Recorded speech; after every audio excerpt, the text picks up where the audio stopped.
This on the forest floor, a tiny, orphaned baby owl backed into a corner by dogs, cut off from its mother.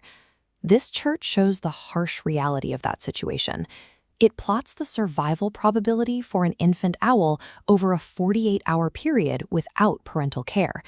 Without an adult to regulate its body temperature and provide food, that curve drops near zero, fast. Recognizing the immediate danger, the owner of the dog stepped in. He scooped up the stranded bird and brought it inside his home to keep it alive. But from the owl's perspective, this rescue felt like a kidnapping.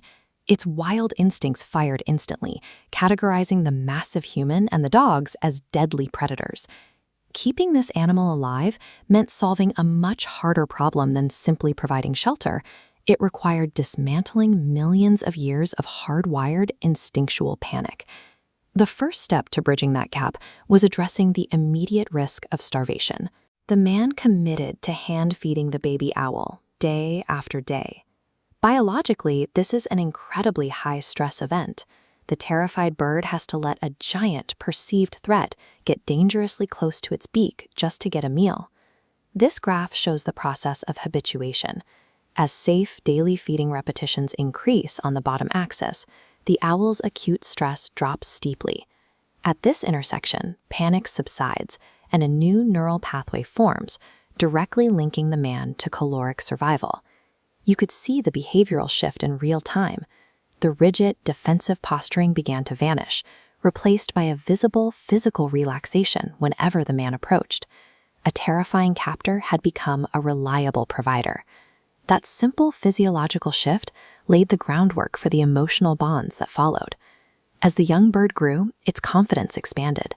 It moved from that safe, confined feeding space to wandering freely, feeling completely secure navigating the wider house. This marks the beginning of filial imprinting, a biological mechanism in birds where their earliest social interactions dictate their core identity and trust systems. Because the man offered constant, gentle care during this critical window, he effectively hijacked that mechanism. The owl's brain categorized the human not as a food source, but as a parent. Instead of retreating into a corner, the growing owl began actively seeking the man out.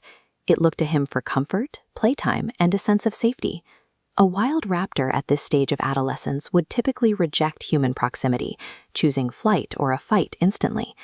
Yet this bird successfully transitioned from a fearful orphan into a willing, emotionally attached participant in a surrogate human flock, a path that is far removed from its natural